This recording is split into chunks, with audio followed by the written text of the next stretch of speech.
समर्थ. स्वामी समर्थांच्या लीलाची अर्थबोधाची बखर.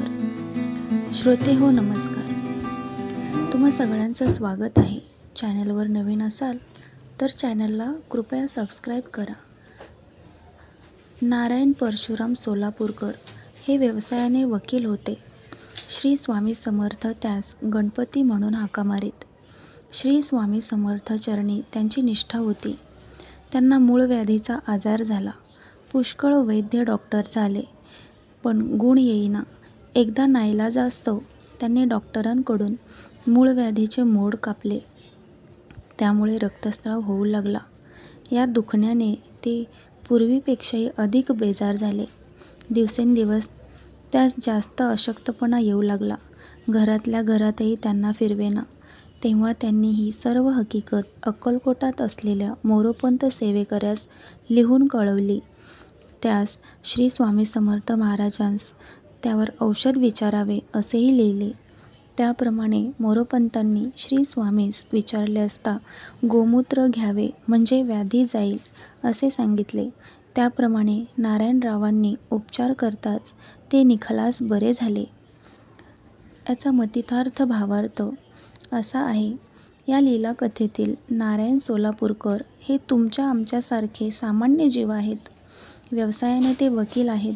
व्यवसायाचा भाग म्हणून ते युक्त्या प्रयुक्त्या करणारच, पण श्री स्वामींप्रती त्यांची निष्ठा होती हे निश्चित. या लीलेतून खोलवर बोध घेण्याचा अथवा शोधण्याचा प्रयत्न केल्यास पेशाने वकील असलेल्या नारायणरावांस युक्ती प्रयुक्तीने येणारा पैसा सदोष असणार. असा अतिरिक्त सदोष पैसा अनेकदा सुख समाधान शांती नाहीशी करतो, हिरावून घेतो. हीच नारायणराव वकिलाची मूळव्याधी म्हणता येईल. श्री स्वामी महाराज त्यास गणपती म्हणून हाक मारीत. गणपती ही बुद्धीची देवता असल्याचे सर्व मान्य आहे, परंतु पेशाने वकील बुद्धी करामत कसरत करून मिळवलेला अतिरिक्त पैसा, त्यामुळे त्यांचे सारेच बिघडलेले. श्री स्वामी समर्थांनी अंतःकरण शुद्धीला गोमूत्र म्हटले आहे.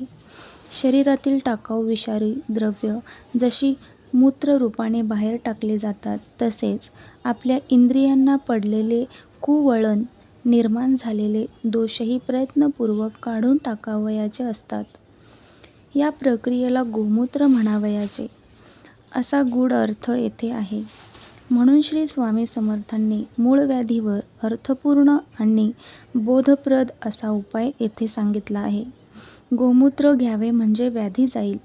शारीरिक रोग बऱ्या करण्यापेक्षाही वृत्ती प्रवृत्तीतल्या व्याधी बऱ्या करणे केव्हाही चांगले असते. ते केले म्हणजे व्याधी जातील. ते स्वामी सेवेतून स्वामी कृपेने आपोआप होत असते. काया वाचा मनाची शुद्धी, आचार विचारांची शुद्धी, निर्मोही निर्लेपण मन आणि काम क्रोध लोभ मोह मत्सर माया या षड्रिपू विरहित अवस्थेनेच मूळव्याधी निखलास बरी होते. मानसिक स्वास्थ्य लाभते. हा या लीलेतला अर्थबोध आहे.